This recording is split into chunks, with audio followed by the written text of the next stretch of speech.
Hello and welcome. This is Education Talk, and on this program we look at challenges faced by head teachers, governments and students when it comes to education, and we also procure solutions to these challenges. On this program with me today is Dr. Chris Imafidon. Dr. Chris, you're very welcome to our studios. Thanks for your invitation. Yes, and you have vast experience when it comes to implementing policies on education to raise the standards in nations. And today we'll be looking at the speech by the Education Secretary Michael Gove. State schools in England should be more like private schools, Education Secretary Michael Gove has said. He said his ambition is simple. When you visit England, the standards are so high that you cannot tell the difference between an independent fee-paying school and a state school. Let's listen to his speech. Just as we must be ambitious for every child, so too we need to be ambitious for the system as a whole. I want to see state schools in England the best in the world. State schools where the vast majority of pupils have the grades and the skills to apply to university if they want to. Where a state pupil being accepted to Oxbridge is not a cause for celebration, but a matter of course. Where it's the norm for state school pupils to enjoy brilliant extracurricular activities like sport, orchestras, cadets, choir, drama, debating, the Duke of Edinburgh Award Scheme, and more. All those things are par for the course in the private sector. So why shouldn't children in the state sector enjoy them? We know that England's private schools are regularly ranked as the best independent schools in the world. So why shouldn't our state schools be regularly ranked as the best state schools in the world? My ambition for our education system is simple. When you visit a school in England, standards are so high all round that you simply cannot tell whether it is a state school or an independent fee-paying school. Instead of reinforcing the Berlin Wall between state and private, as the current Labour leadership appear to want, we should break it down. Our Academies and Free Schools programme is also starting to erode the boundaries between independent and state. Many independent schools are already sponsoring or co-sponsoring state academies, like here, sharing their expertise, spreading their excellence. And in the last few years, 16 independent schools have even used our Free Schools and Academies programme to join the state sector. I, as a Conservative Secretary of State, have nationalised them. But there is still more to do. The new GCSEs currently being developed will be more demanding and more ambitious. They will ask pupils to read a wider range of literary texts in English, to demonstrate extended writing and history, and they will also be required to show more advanced problem-solving skills in maths and science. The DNA of our best schools is made up of two strands, double helix. Excellence and rigour inside the classroom, and just as important, a rich and rounded education beyond it. I've never visited a school that excelled academically, which didn't also excel in extracurricular activities. As top heads and teachers already know, sports clubs, orchestras and choirs, school plays, cadets, debating competitions, all of these things help to build character and to instill grit, to give children's talents an opportunity to grow and to allow them to discover new talents that in many cases they never knew they had. And that is why, just like independent schools, state schools need a longer school day. In the months ahead, I hope to say more about how we can go further in helping the most disadvantaged, how we can do more to improve vocational education, and how we can make a bigger difference in improving behaviour. I also hope to say more about improving access to the best science education, especially for girls, improving access to work experience, and getting more great teachers to work in our toughest schools. Education Secretary Michael Gove saying he wants the state schools to be more like private schools. Dr. Chris, you have a lot of experience when it comes to raising the standards of education in our schools, especially the inner city schools and state schools, and you have been described by various organizations, including the BBC, as the father of one of the brainiest families in the world. Now, how feasible is this? Because we are talking about raising the standards in all the state schools. We're talking about the whole system here. It's very, very laudable that the Secretary of State has this wonderful dream. And it's not a dream that is not realizable. It's very, very feasible. What we need is understand the tools that are required for success when it comes to learning. What we need is to be able to separate the formal process of schooling from the real business of education, because schooling is just a process. It's essentially going through the entire age group, does this task, this age does the other task, and then at the end, 16, you are out. So the only outcome is going through the process. If you really want education, the outcome cannot be going through the process. The outcome has to be staged landmarks that have to be achieved at certain stages in their educational journey. So you must say at 7, every child accepts 1, 2, 3, 4. Every child at 11 is able to achieve, then you lay down the landmark. Right now, we're just having students literally sleepwalking through the educational journey without any enforcement of clear objectives at the end of each key stage. That's essentially what's happening now. If we can change that, if we can refine that, every single child turns up to be a success. And I don't think the country has woken up to realize the loss associated with the alternative, because the alternative is having half educated and the other half uneducated. It means half of the population will be productive and the other half will be burdened. So if you don't get the two hands educated, if you don't get the males and the females educated, the bright and the so-called not so bright educated, you will pay for it. There are severe consequences down the line. And because of that, I would want the Secretary of State for Education to be able to communicate that with the leadership of the government and make the government understand that education is the central focus of any government. If you cannot develop your young, you're not civilized. If you cannot develop your young, you're not civilized. We'll talk about that. And you also mentioned that half the population will be productive, the other half will not be productive because of not having the right skills. Let's go back to what Education Secretary Michael Gove said. He talked about excellence and rigor in the classroom. The children should take more exams, GCSEs should become more extensive, girls should have access to science education. But what about the role of the teacher in all of this? The teacher is the main player.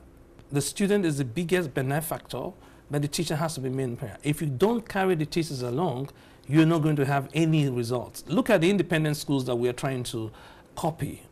You have to understand that there's a universal principle when you run independent schools. You want to see that every single child in your vicinity, every single child that you set your eye on, has the best possible opportunities. So if you translate that from the private sector or the independent sector to the state sector, you get exactly the same result, because the teachers that are teaching in the private sector are not super educated. The culture is just different. The children that are in the independent sector are not super beings, they're just more focused. So if we take the essential principles that has made the independent sector so successful and then replicate that in the state sector, we will have a universal level of success that he's dreaming of. And I don't think it's a dream. I believe we can easily realize it if we have the political will to pursue it. If we have the political will to pursue it. Well, we got a reaction from someone who has so much experience when it comes to raising the standards in state schools and has been a super teacher. He still is a super teacher for years. Let's listen to her reaction. In terms of raising achievement in state schools, I think the key problems or issues or reasons why we would actually go in, I think, would be maybe expectations. That would be expectations of the teachers of what they expect of the children. It would be expectations of the children themselves, what they think they can actually achieve. And also sometimes we find it's about the parents as well, not having that information, guidance and support to really help their child. To be maybe ready for school and ready to learn. I think those are really it's usually a case of mindset and ethos more than anything else. Again, in terms of how we're able to raise achievement, we work with schools, we work with teachers, and we work with the parents and we work with the students, because I think in order for any child to achieve, it has to be a partnership. It can't be something that's done, independently of each of the groups. You talked about some kids in the state schools that have achieved 14 A stars. Now, what exactly did you do to make them achieve such results, and how can such be replicated in all the state schools throughout the country? Yeah, I think if there is anything I've noticed from the private sector is that they build the confidence of the children. And again, I always think that is the underlying thing. It is confidence, it's believing in themselves that they can actually achieve. It is having that ethos that you can achieve, and then in this environment we are going to achieve. And I think schools that have that strong emphasis on we're going to be disciplined so we can achieve, you can achieve, then the children behave accordingly. And so I think that would be certainly the benefit of the linking with private schools, is getting the students to understand what the other students in private school, what their counterparts are doing. And we talk about that a lot in terms of the projects that we do. We try and get the students to understand that you are competing with children in private school. This is the way they think, this is what they're doing, so you have to also adapt your behavior accordingly if you want to be able to compete in the global market or even in the nation. Donia Nash, she made a few important points there. One, the mindset of the child is very important. It starts by building confidence in the child. And two, it is the partnership of all the groups. It is the partnership of all the groups. Do we currently have a partnership between the Department of Education, the teachers, the students, and the parents? No, we don't have a partnership. We almost have a blame culture, because the students have a feeling that going to school is a burden. If you ask any child to sum up what happens in school, most teenagers will tell you it was boring. So if we have that type of impression from the child, but the teachers think that they are in front of the class to pump out knowledge to students so that they can receive in a very passive mode. That means they speak and the students listen and they take notes. And then the parents expect something radically different from both of them. The parents expect the standards, if anything, to rise. The parents expect their children to do not well, do extremely well in both exams and HE progression. So you see that the different, and then the government has a totally different opinion of what education is supposed to be. So if we have these multiple perspectives, we are going to have diverse expectations. Until we harmonize them, until there's sitting around the table, there is no single forum I know of that involves teachers, parents, and students' representation, as well as a government official. None. Most of the government bodies are just linked with the unions. They bring the unions in, they bring the teachers in, and then they bring the administrators in, essentially bureaucrats. Now, you don't have any parent representation in any of the serious policy-making bodies in the country. Now, if you want to build partnership, you must make sure that the home has a voice, the school has a voice, the government, which is the main sponsor, also has a voice. If we get that, then the partnership will really roll. And I think the students should have a voice as well. Yes, yes, the voice of the students, because remember they are the core of everything. So if we're able to bring that together, because right now there's a token representation in some schools of what they call the student council, where most of their views are totally ignored. That's where there is such arrangement. But in most cases it isn't. It's just no, the students know nothing. We know it all, and because we know it all, we're trained, and because we're trained teachers, we can tell you everything that happens. So the teachers tells every single person that they get in touch with that we know it, and therefore you have to listen to us. But the parents have had the child since birth, so the experience of knowing the child will be useful if that is transferred to the school or transferred to the teacher. So the teacher has some context or a background to the type of students that they have this year, or to the students standing in front of them. So that's the reason why there has to be a partnership. One of the things Donia said, excuse me, the difference between the independent fee-paying schools and the state schools is that the independent fee-paying schools spend time building the mindset of the child and building confidence into the child. Let's talk about that. How can this be replicated in the state schools? If we understand, not just a dogma, it's not dogma, I think it's a theme that has run through every successful person's thinking. You are what you think. As a man thinketh in his heart, so he is. If the child is given that opportunity to know that there is no level that they cannot achieve in life, if a child understands that there's a genius in them, so they know they can achieve, the way the child will behave in school, the way the child will learn, this confidence, his self-esteem will hit the roof. But if the child is told, oh, you're not good in this subject, oh, you're not good in that, you're not good at that, and then the child starts thinking that I'm not good at that, you now have a self-fulfilling prophecy. So you must have time to build that confidence in the child, to make the child know that there are no bars that are too high for the child to scale. Should that be the primary responsibility of the parent or the teachers? All the key players. It must be echoed at home, reinforced in school. Echoed in the school, reinforced at home. So that there is a consistency, no mixed messages. If you send one message at home and a contradictory message in the school, the child will be confused, and the child most times will want to go with the, just go with the least area of effort from them.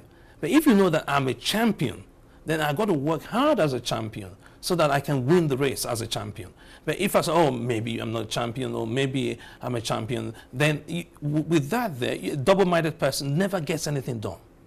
Because you already have an opportunity, you have an excuse for failure. But if you don't have any reasons to fail, you don't have any opportunity to fail, you are told, no, you're going to do the higher paper. You don't have the opportunity of doing the foundation paper. Because the foundation paper, if you do the foundation paper, for instance, in maths, the highest grade you can get is a C. If you do the higher paper, the highest grade you can get is an A star. So right from the word go, before you even write the paper, they have already pigeonholed you, either as an A star candidate or as a C candidate. Such things should never, ever be part of our system, not now. Every single child should be made to know that they can do the higher paper and get an A star. So if we have that, and that's transported across all the sectors, all the key stages, then you find out that there will be no difference between a child that finishes from an independent school and a child that finishes from a state school. We're talking about developing the mind here, and statistics has shown that employment reduces youth crime. And we know that if our youths are very well skilled, if they are well educated, they will get employed. Now, what is the current government's view when it comes to youth development? Sadly, the employment and the education dots have not been joined very clearly. If we know that if we have an educated workforce, will be automatically employed. Properly educated. I'm not talking about certification, I'm talking about education.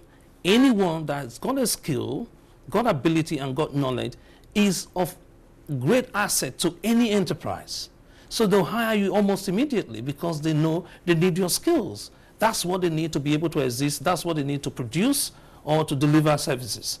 Now, we still have a disjointed thinking to think that, oh, education is not really required to have full employment. I challenge anyone to have a workforce that is trained and knowledgeable, and it will be impossible for you to have unemployment, even 0.25%.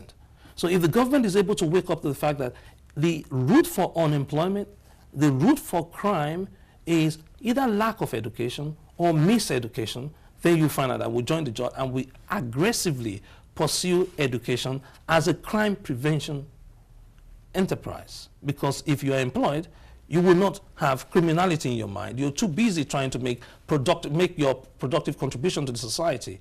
So if you're able to deal with that, then we'll arrest the so-called unemployment rate. Because the unemployment rate is, as far as I'm concerned, is the uneducation rate. There is a direct link between education and employment. There's a direct link between enterprise and employment. And there's a direct link between enterprise and education. So you see that education is the core will that drives both the economy. I don't care what type of economy, whether it's microeconomy or macroeconomy. You must have a very strong workforce to be able to get things done. Which means the educational system of a country eventually determines the economic output of that country. Yeah, it's more than education, it's economy. Once you have a strong educational system, you have economy. Look at the Far East economies. The Far East economy has boosted. Why? Because most of the work done in the West are outsourced to an employed group in Asia, an employed group in the Philippines, an employed is outsourced. That means the work is given to somebody else in another nation, but that has the skills and has the education and has the knowledge. So if we are outsourcing job, it means that we are looking for the best brains to do the job.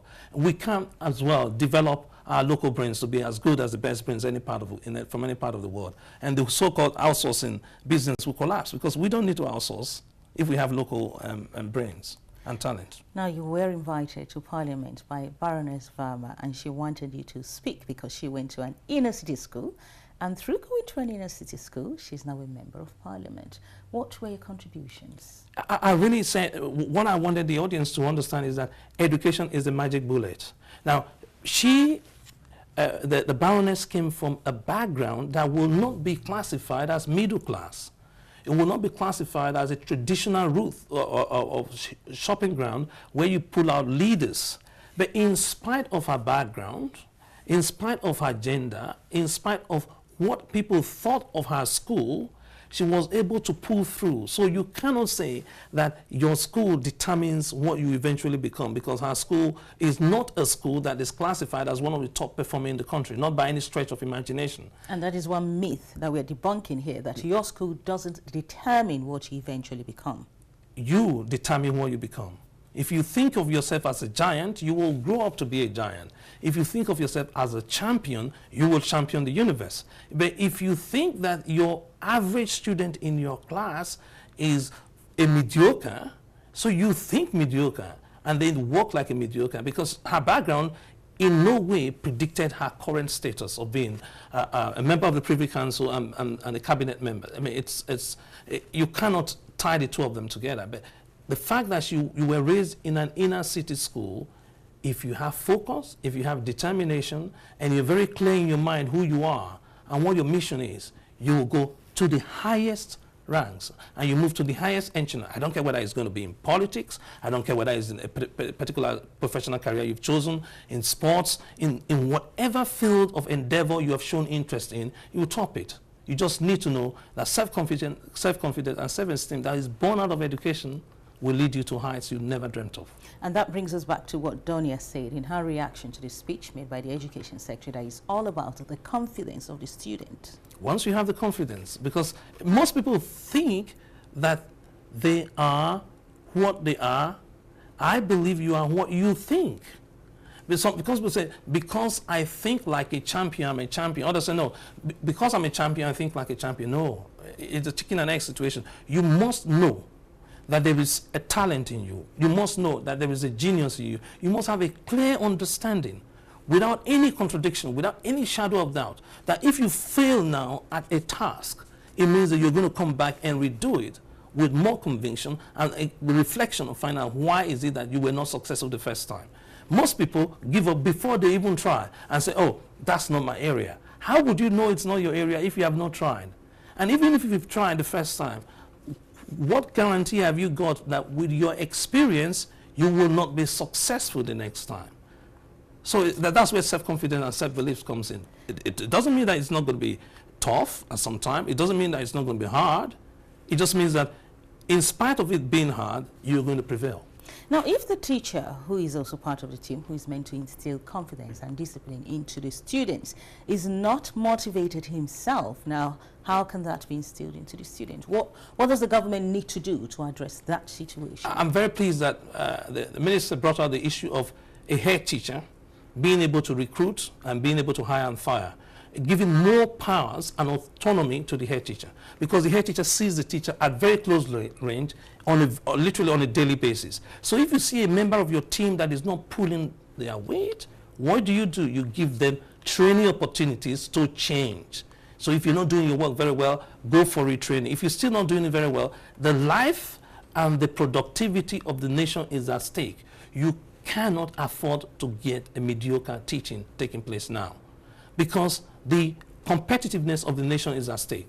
So because of that, you will have to redeploy that particular individual to another task and get somebody that is more inspiring. Because there's too much that is going to be lost if a whole generation turns out as illiterate and illiterate, as we've had in the previous generation. It's just too expensive for anybody to contemplate. Not now. We have the technology, we have the facility, and we've seen the clear benefits of education, both personal and communal. So it's not something that we should debate at all.